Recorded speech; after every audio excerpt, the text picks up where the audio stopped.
Yes, yes. Big Jess, Real Juice, Volume Infinity. Question: how you living? How you dying?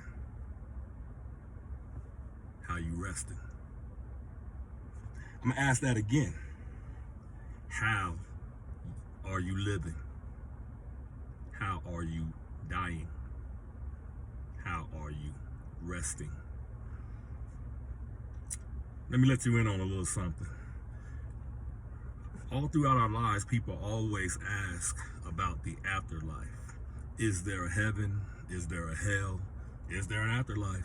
And I guess when they ask that question, we all have asked that question. I guess when they ask that question, they're asking, is there an actual active afterlife in which you take part in? And the answer to that question is we really don't know. I don't know. You don't know. The thing is, neither one of us has died yet. I haven't died. You haven't died. So far, all we've experienced, if you're listening to this, is living. So, I'll move forward to my point. How you living, how you dying, how you resting. The way you live dictates the way you die, mandates the way you rest. We see headstones and we hear obituaries and we see on t-shirts and any other piece of memorabilia that commemorates someone's life, and we often see these three letters: R.I.P., rest in peace. Well, R.I.P., rest in peace.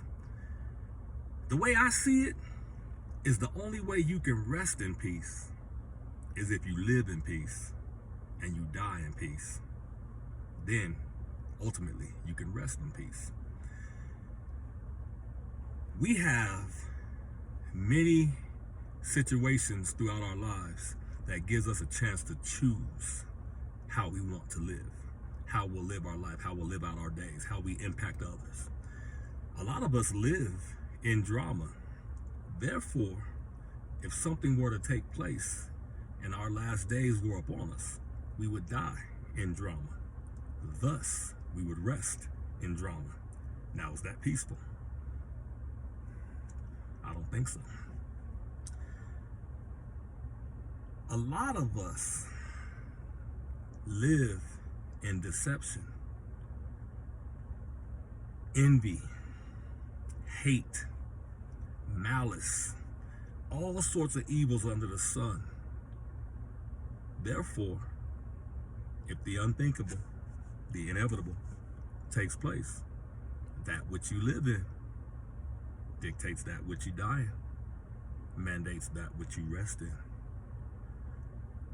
My next point, I'd like to highlight a different thing I've been hearing over the years. I've been noticing a lot of people putting the word power in place of peace. And I like that. I think it's kind of cool, but I want to put it in perspective. The only way you can rest in power is if you live in power. Thus, you die in power.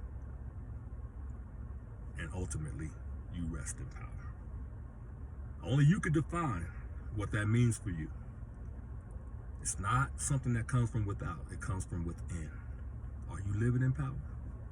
Are you doing the things that bring about a real sense of power? And I don't mean power as this world sees it: evil, corrupt, murderous, backstabbing, killer, all those things. I'm talking true power, empowering others, impacting others, enriching your lives and those lives around you, making it to where anytime you've been somewhere, your presence is so impacting and impactful that when you're no longer there, people feel it. People feel it. Without going into a lot more detail, I'll leave it there.